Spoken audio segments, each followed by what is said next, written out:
구인사로 간 이유, 이상민도 특단 조치. 한동훈 비대위원장과 국민의힘이 해결해야 할 과제도 있습니다. 일단 한 비대위원장이 단양 구인사를 이번엔 찾았습니다. 그 장면부터 보시죠. 우욕절 많았던 새만금 잼버리 당시에 구인사는 대원들을 위한 공간과 식사 프로그램을 적극적으로 제공해 주셨습니다. 선태종과 구인사의 이런 선한 영향력이 우리 사회에 널리 퍼져서 따뜻한 공동체 의식이 보다 강해지길 바랍니다. 밀어오시느라고 수고하셨습니다. 먼저 불러주셔서 너무 고맙습니다. 어렵게 오셨는데 그 마음이 부처님이 아시고 크게 좋은 일이 많이 계실 겁니다. 2년 전에 대통령께서 후보 시절에 이 법회를 다녀가시고 그 다음에 기운이 좋으셨다고 지금도 가끔 소개하십니다. 오늘 길을 받아가시는 분.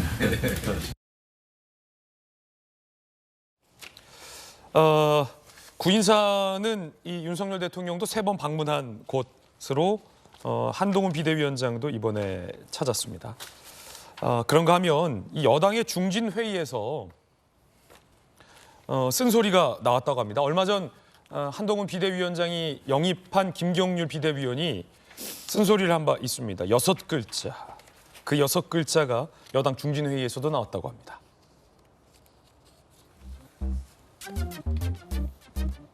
여당 중진 회의에서도 쓴소리. 어제 국민의힘 비공개 중진 연석회의가 있었는데 3선 이상 20여 명이 특검법과 관련된 후속 논의가 있었다고 합니다. 중진 의원 A, 윤 대통령이 신년회견에서 제2부속실 등을 언급하고 총선 전 매듭 지어주는 게 필요하다는 의견이 나왔다.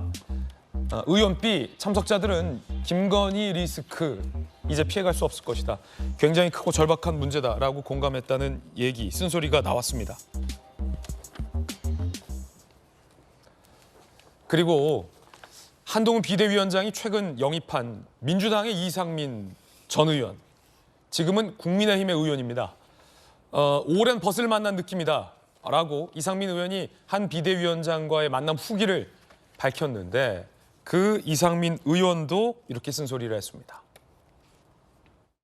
특검을 필요하다는 국민적 의혹에 대해서는 저도 생각을 같이 합니다. 제 개인적인 생각으로는 김건희 여사의 그런 사실이든 아니든 그러한 것들이 나오게 된 것은 그 본인한테 문제가 있다고 생각됩니다. 그거는 철저한 관리를 해야 되고 그것이 자꾸 의혹을 증폭시키게 되면 대통령의 국정 리더십에 상당한 타격이 되지 않겠습니까? 일정 부분 어떤 특단의 조치가 좀 필요하다는 점은 저도 공감을 합니다.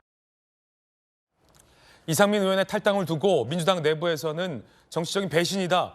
민주당에서만 미스터 쓴소리고 저당 가서는 못할 것이다 라는 비판의 목소리, 다소 조롱 섞인 비판도 있었습니다만 입당되자마자 이상민 의원도 쓴소리를 하고 있습니다. 중진들도 쓴소리를 했고 한 비대위원장이 영입한 비대위원도 김건희 여사와 관련돼서 이른바 김건희 여사를 비판한다기보다는 그런 리스크가 재발되거나 연출되지 않게 무언가 특단의 대책이 필요하다라는 게 공통점인데 김용주 의원님 어떻게 보십니까? 그만큼 국민 여론이 김건희 여사에 대해서 또 리스크에 대해서 걱정을 하고 있고 문제가 있다라고 얘기하는 것에 대해서 국민의힘이 총선을 다하는 대응 전략에 대한 문제라고 보여집니다. 예. 한동훈 비대위원장이 와서 대통령하고 너무 똑같은 목소리, 예를 들면 이관섭 비서실장이 낸 어떤 김건희 특검법에 대한 악법이라는 목소리가 단일하게 나온 것 자체가 굉장히 리스크를 국민의힘이 안고 총선을 싸우게 하는 부분도 있기 때문에 어떤 의미에서는 그것이 실제로 결과적으로는 원내에서 사실 9일날 상정하는 것에 대해서 시도를 할 수 있고 또 혹은 당내 권은희 의원 같은 부분도 아예 대놓고 그걸 비토할 수 있는 입장이 되는데 일정 정도 그런 리스크를 좀 드러냈으면 좋겠다는 것이 솔직히 국민의힘 내부에서도 있다. 그런 것을 좀 반영해달라. 예. 아마 대통령실에 반영해달라는 얘기로 저는 들립니다. 그렇군요. 그리고 실제로 그것이 단순히 제2부속실 설치한다고 되는 문제는 아니지 않습니까? 그러니까 첫 번째는 특별감찰관이라도 빨리 해서 더 이상 이런 리스크가 강화되거나 증폭되는 것, 특히 김건희 여사와 그 주변부에 대해서 확실하게 정리를 해라. 단순히 이부속실이 있다는 것은 담당 부처를 만든다는 것에 불과하잖아요. 이제 그런 요청이라고 봐야 될 것 같습니다. 예. 최병천 민주연구원 부원장께서 어떻게 보십니까? 지금 신년에 여론조사들이 많이 나왔었습니다. 예. 방송사에서 한 뭐 6개 정도를 이제 나왔던 걸로 기억하고 있는데요. 그런데 공통적으로 이제 김건희 여사와 관련된 질문을 했더니 이제 이 특검 문제 포함해가지고 그랬더니 적음은 65%가 특검을 반대해서는 안 된다. 네. 거부권 행사해서는 안 된다. 많으면 70% 정도가 특검에 대해서 거부권 행사하면 안 된다라는 게 국민들의 압도적인데 65 내지 70% 정도가 나온다는 경우는 대구 경북에서도 50%에 버금간다는 거거든요. 대구 경북도 50%가 넘어야지만 전국적 합계로 보통 70% 가까이가 나오는데 그래서 김건희 여사에 대한 국민적 우려는 진보 보수를 막론하고 전 국민적 우려로 봐야 된다. 그렇기 때문에 여당 쪽의 중진 의원들도 이걸 좀 너무 가볍게 보면 안 된다라는 계속 신호를 보내고 있는 게 아닌가 생각됩니다. 예. 최 부원장께서 언급하신 여론조사는 저희가 방송 이후에 홈페이지에 차후에 공지토록 하겠습니다. 김정전 장관님. 네, 현장에서 많은 분들 만나면 아무래도 공직자의 가족에 대한 우려나 걱정 그리고 좀 잘했으면 좋겠다라는 목소리 분명히 있습니다. 예. 그리고 실제로 그런 거를 정치적으로 이용하기보다는 명명백백하게 진실을 원합니다. 그래서 현재 국민의힘을 지지하시는 분들도 총선에 이용하기보다는 제대로 된 게 필요하지 않느냐. 그런데 이제 많은 분들은 이미 제대로 된 수사가 있었는데 정권 바뀌기 전에도 못 밝혀내놓고서 왜 이제 그러냐라는 목소리도 분명히 있습니다. 그리고 덧붙여서 말씀을 드리자면 이제 사인으로 있을 때 문제에 대해서도 이렇게 민감하면서 공인으로 있었던 사람들에 대해서는 왜 정치권이 입을 닫고 있냐라는 문제제기가 굉장히 많습니다. 그래서 저는 김정숙 여사님 얘기를 정말 현장에서 많이 들어요.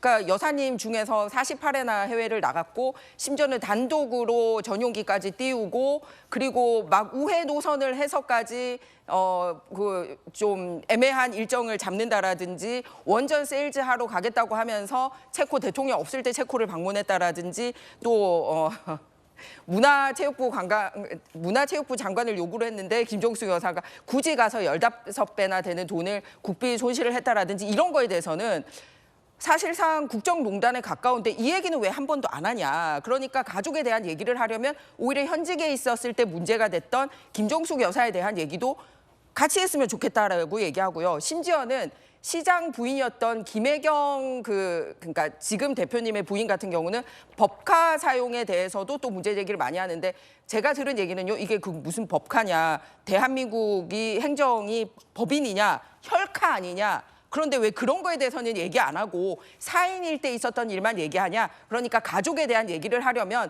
정말 김종숙, 김혜경 다 얘기해보자. 우리 국민들은 모두 다 누가 정말 잘못됐고 누가 제대로 된 수사를 받는지 보고 싶다 하는 여론이 있다는 것을 말씀을 드립니다. 그러니까 이제 이상민 의원님 오셔서 쓴소리 해주시는 것도 좋은데요. 이제 오셨으니까 오히려 저쪽에서의 문제점은 더 많이 아실 거라고 생각합니다. 그래서 이런 목소리까지 현장의 목소리 좀 잘 전해주셨으면 하는 바람입니다. 예, 여야 골고루 의견 전해드렸습니다.